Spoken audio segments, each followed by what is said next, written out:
Nengrikini name netsai. Iwe. Zvakaoma chokwadi. Hauna kuisa sauti zveijika sei manje zvakadai izvozvo. Iwe. Zvakaoma chokwadi. Ana mai netsai kutuma bete kumukaka kufana nongozviitira zvinhu zvacho wega. Iwe ibaba. Nemi. Kind waiwo kujanda kaita kurindiwa kudai. Kama fambe. Uko. Nemi. Unorudzi kwakare uko. Ibai.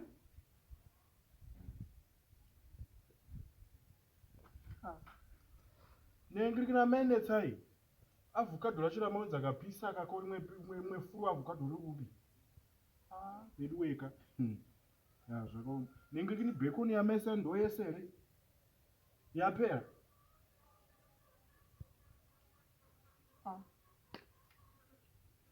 Nga zvakaoma chokwadi.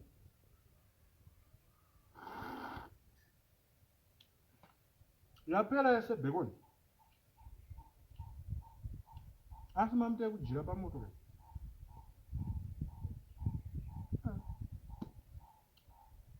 Nga zvakaoma. Enda magara pasi mani. Bedu imbwa dzaprosper imbwa dzadzadzadza. Yusuf. Uyanika shamu bvise tinengirikini. Uta kujota kunakariwa kudai.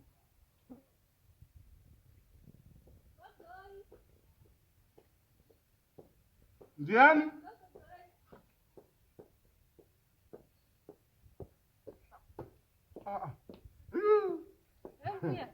Senzeni. Uri right. Wauya manje nemakuhwa. Uyu. Andidi nhau dzako pano. Ziya zvawafambira kana ushinga wauya pano. Ndinokuziya senzeni nemakuhwa. Uri dziture dzitakure. Inini handide zvetumarendi right tufoni tunoshandiswa mahara usingapuwe mari. Nasangana mbuya mamba. Ndo zvandiri kutaura. Fambira chinchibodzi ambulance. Senzeni tine problem. Musuno futi wakabva uri mara patsitsi. Musuno wakabva kutaura dzimwe nhau pano. Wabva pano. Ini zvekutaura handidi kutaura kwendisembura. Regai ndivhare mukanwa mangu kudai. Akachena uigenyi yakanaka. Ndebva kuEngland kati ungandienzanisa ndinoona uri muEngland. Ine vana rubhinga muka. Vari muScotland. Ofunga kuti inoita kunge yakwenenge dende rehuku. Saka pane kandira huku kudai. Kurisei kumba kwenyu. Takana uchinjana kamtida tochinjana. Ine dhura ka 100% Brazilian. Wakaitarisa unofungidza kuti inewanika muno mukontinent here. Nezveiko pano nezvimwe. Hapana kungogara zvangu kutongotandara pakare papa. Moga. Ko ndingagoita sei zvangu ambainetsai varimo. Ate pana tumero. Vana tumero. Natumero hapo kana tumero akaenda kuridhe kwamai mara. Handiziko rutofupa. Vari kuyasvondo noyara kare ndopari kupindira. Vari kuuya zvavana dhibrain varungu. Hautoti dzigagadheni here nhasi. Asara pano nhasi. Handisi kumba nhasi ndayazombokuonai pano. Zvombonyanya kuita seiko. Ne? Kuti ungayazoswera panapa. Nhasi kai. Mbuya. Zvakaoma. Asi ndakangakira kugara sekuru wangu. Wakanditarisa zvandiri kutorwa nasekuru wako here. Sekuru vane mari kana musingazvizivi. Sekuru. Indiri simbi ineremera dzimwe simbi.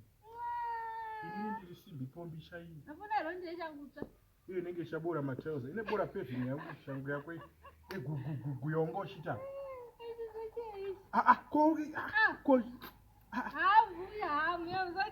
Mbuya musaderemi. Nengrikina mene tsai.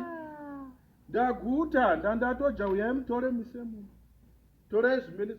Come on, uyai muise mumba.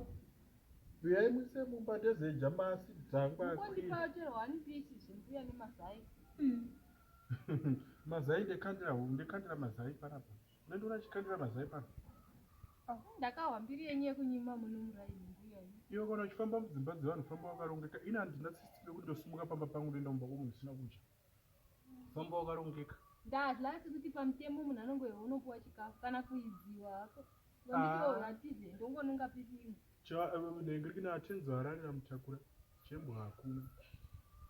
Mbuya monyima ivi kuviga chikafu pasi peZambia. Kokunyima zvedu zvinotenderwa kuchikoro. Takatenda unoita kosi yacho kuchikoro. nengiri kuya mutakure mbende so amainetsai ari kuita mukadazvidii zvambobva kwangu chero mukandinyima chero mukandipa handichatozvidiwo pakapapa pagara pasitorina kana posheni yako tatangobika zvinhu zvinokwanirana ndambonosangana mbuya mambano ndozoka kandasangana mbuya namambano fambe zvakanaka usabore matrauza nandingamboferi nemi famba zvakanaka unebora matrauza ako bviroko tasakujapana pabasa rekufamba mara ntongo akarombera kuda kudya mudzimba